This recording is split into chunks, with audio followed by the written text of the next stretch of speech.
बिहार विधानसभा का सत्र खत्म हो गया और जितनी गहमा गहमी और जितनी गर्जा गर्जी हुई इसको देश और दुनिया ने देखा। तो क्या कहीं से ये एहसास अब सब लोगों को होने लगा है कि जो मर्यादा होनी चाहिए सदन की, जो बातचीत की गरिमा होनी चाहिए, उसमें कहीं ना कहीं से गिरावट आई है। किसी पर दोष देना, किसी पर आरोप करना उसका एक तरीका है। अब पता नहीं किस तरह से इस बार विधानसभा में बहसाबहसी हुई, गर्जा गर्जी हुई और कहीं ना कहीं से एक नुकसान हुआ है गौरवशाली परंपरा का।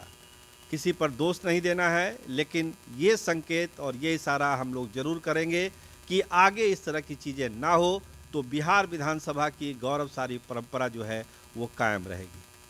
देखिए नीतीश कुमार ने क्या कहा, आइए पहले सुनिए कि नीतीश कुमार ने कहा क्या कहा और वो क्यों खोज रहे हैं तेजस्वी यादव के एडवाइजर को। हमारा क्या चरित्र है ये लोगों को मालूम नहीं है, तो किस किस तरह की बात बोलना, कौन एडवाइजर है, कौन इस तरह की बात करता है, ये बात समझ के परे आगे बढ़ना है तो कम से कम व्यवहार सीखना चाहिए ठीक से। इस तरह की बात करने का कोई मतलब नहीं है, ऐसी बात तो वो ठीक नहीं है। इस तरह से ऐसे ही किसी के बारे में कह देना, आप बताइए, आप ही लोग जानते हैं, सब लोगों को पता है। तो इस तरह क्या कर रहे हो जी? बातों की चर्चा नहीं करनी चाहिए। जिस तरह असत्य बात इस्तेमाल कर रहे हैं तेजस्वी यादव, आपको लगता है कि ये मर्यादा है सदन के अंदर? वो तो मर्यादा है, इस तरह की बात नहीं करनी चाहिए और सदन की जो परंपरा है उसके विरुद्ध काम करना। अगर आप कोई भी बात कह रहे हैं और बात गलत तो आप तो बहुत लोग अपने ऊपर से उसके खिलाफ लिख सकता है और उसके लिए कार्रवाई की बात कर सकता है, तो हम तो ये सब बात करते नहीं। हमको नीतीश कुमार भी नहीं चाहते हैं कि इस तरह की चीज़ें हो, इसलिए उन्होंने कहा कि कौन एडवाइस कर रहा है तेजस्वी यादव को। अगर उसको आगे बढ़ना है तो उसको नियम कानून मर्यादा का पालन करना होगा, तभी वो आगे बढ़ सकता है। और इस तरह की चीज़ों से कोई आगे नेता नहीं बढ़ता है, उसका भविष्य ज़्यादा उज्जवल नहीं हो सकता है। इसलिए इन सब चीज़ों को नियंत्रण में रखने की ज़रूरत है। उन्होंने कहा कि लोग हमको जानते हैं, हमारे चरित्र को जानते हैं। इतने दिनों तक चाहे वो विधानसभा हो, लोकसभा हो, सब जगह मैंने अपनी मर्यादा को कायम रखा है, इसीलिए इस तरह की कोई बात नहीं है। लेकिन अगले को भी अपनी मर्यादा का, विधानसभा की मर्यादा का, बोलने की शालीनता का, इस सब चीज़ों का ध्यान रखना पड़ेगा।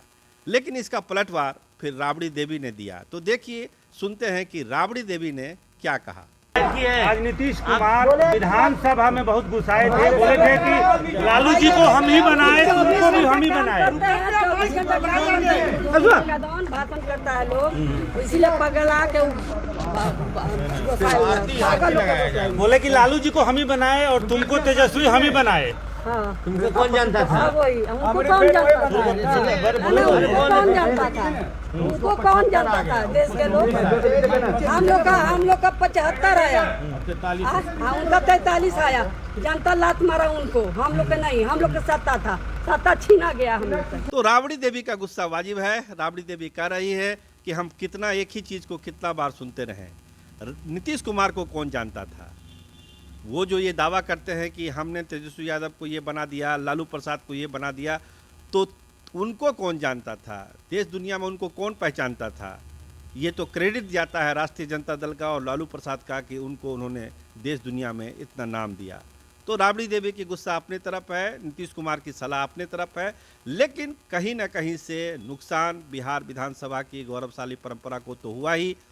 बहुत चर्चा है इसकी लेके, बुद्धिजीवी वर्ग में चर्चा है, पॉलिटिकल सर्किल में चर्चा है कि ये सब चीज़ें बंद होनी चाहिए और एक जो शालीनता है, विधानसभा की जो नियम है, मर्यादा है, उसके अनुरूप जो ही सदस्यों को आचरण करना चाहिए ताकि एक मिसाल पेश हो सके। देखिए, जो कार्रवाई होती है विधानसभा की, उसको लाखों लोग देखते हैं, टीवी पर उसका प्रसारण होता है, तो एक मैसेज जाता है कि जो हमारे चुने हुए विधायक हैं, माननीय विधायक हैं, माननीय नेता हैं, वो किस तरह का आचरण और व्यवहार सदन में करते हैं, तो उसका एक प्रतिबिंब जरूर समाज पर पड़ता है।